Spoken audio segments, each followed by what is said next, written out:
Good morning and welcome to our morning conversation. This week's preaching lesson is about the call of Isaiah. The prophet Isaiah sees a vision of angels around the throne of God, and they're saying, who's going to go and speak for God? Who can we send to speak?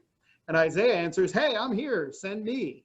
And this lesson is often used to illustrate how it's important to step up, step forward, speak up, be open to a change, take the risk of getting out of your comfort zone, being the change that you want to see in the world. So I wanted to talk a little bit to my friend here today about a story he has that illustrates that. Jason, why don't you introduce yourself and tell us a little bit about how you're connected to Trinity? Sure. Hello, everybody. My name is Jason Lawrence. I live here in Mount Joy with my wife, Sarah, and my two kids, Stella and Jameson. We had been coming to Trinity for probably a year to a year and a half prior to officially joining, which I can't remember the exact time. I believe it was about 2 years ago in the spring of 2018. So we've been really enjoying the Trinity community and family, and really love the church and everything that it offers. So we're very proud to be a part of the Trinity family, and thank you for welcoming us and our family, and yeah. Yeah, you guys have been a real gift to us. So Jason, you have a story about a time that you decided to sort of make a change and go in a direction you felt called, you felt led, and some cool things that happened after that. Why don't you tell us a little bit about that? Yeah, sure. So I completed my master's of business administration in 2008. And upon completion, I had a couple options. I gravitated more towards the energy side of things, and took a position in the petroleum industry. So I worked in that industry for several years.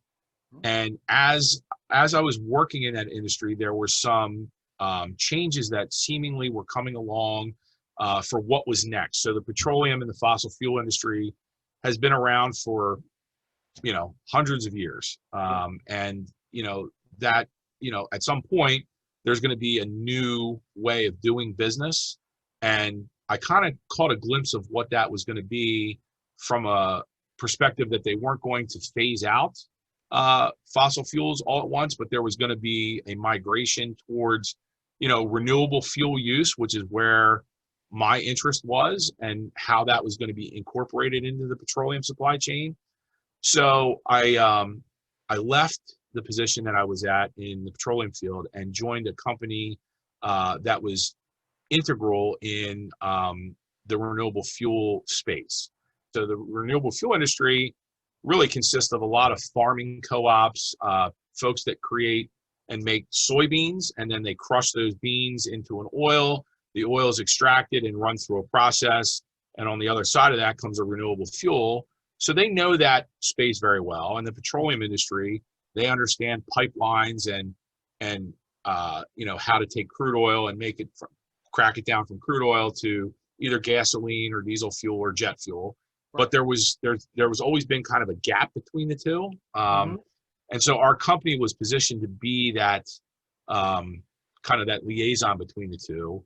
And Pennsylvania was situated in such a way that they were integrating.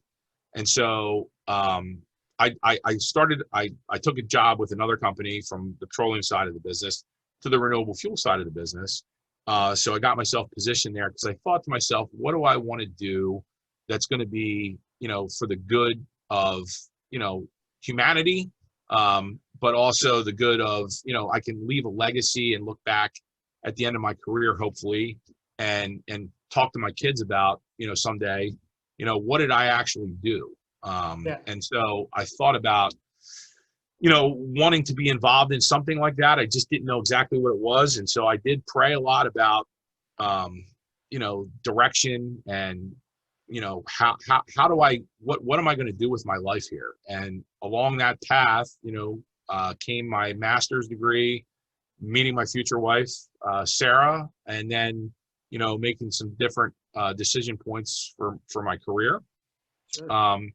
So I think that was very interesting. And so in that process, and even still to today, I work for a different company than what I worked for 10 years ago, but I'm in the same industry, the same field. I've been given an opportunity to work in some national platforms with lobbying for renewable fuels in Washington, D.C., advancing the, we're trying to assist in the climate change fight across the board with what we're doing.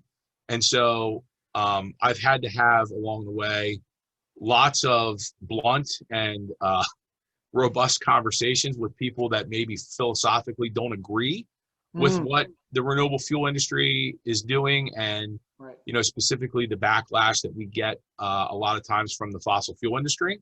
And I've always viewed what we're doing and what I do to try to be a bridge between the two, and build that relationship between one side of the equation and the other side of the equation, because they can coexist.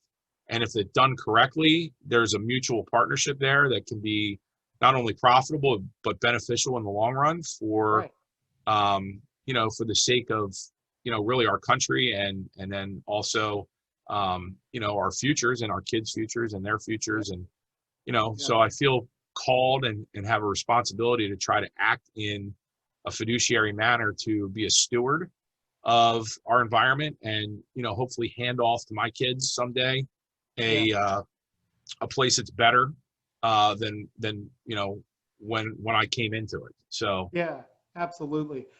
I think it's a special calling to be a person who points out the future, maybe even to people who are reluctant to see it or hear about it.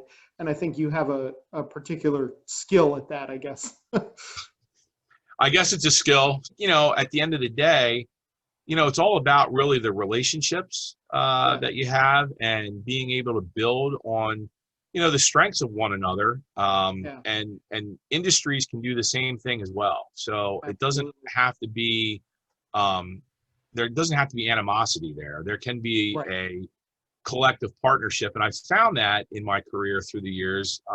One of the organizations I belong to, it's a DC lobbying firm that I'm a board member at, and in that board are renewable fuel companies that are developing technologies for advanced biofuels. But then also in the same board are people from BP, people from Shell Oil. They also understand that there is a transition and a shift being made away from kind of what maybe they've done for the last 100 to 200 years. And they are looking toward the future. So those conversations are probably the most important things you can do in building trust and relationships with not only your colleagues and people that you work with, but even spanning industries. Because if you do work collectively together, I mean, the likes of Exxon and BP and Shell, let me tell you, they have a lot more money than most of these little renewable fuel companies that are out there. So if you can get the buy-in and the dollars flowing from organizations that see that vision, you're going to be better positioned to make those strides to advancement together than you would be trying to fight those battles on an island by yourself. But they do sometimes require conversations that are very spirited. We'll put it that way. Sure. Well, and I really liked what you said about building bridges, and trying to make connections. And even if an individual conversation is difficult to have, that the goal in the end is to get people to collaborate, to get people to see that the future isn't necessarily scary, and that we can work together to make it better. And I think that that's something that you're really good at, sort of turning those conversations toward hopefulness and toward collaboration and getting buy-in, like you said. So I really appreciate what you do in the world, and I really appreciate the spirit and the sense of hope that you bring to it. So thank you. I'm really glad for that. I do my best, Matt. Yeah, I know, man. That's all we can do. Well, thank you very much for having this conversation with me and telling us a little bit about what you do. And I hope that things continue to go well for you and your family. And I hope you have a great day. Thank you very much, sir. Thanks, And Jason. have a great day. Yep. See you soon.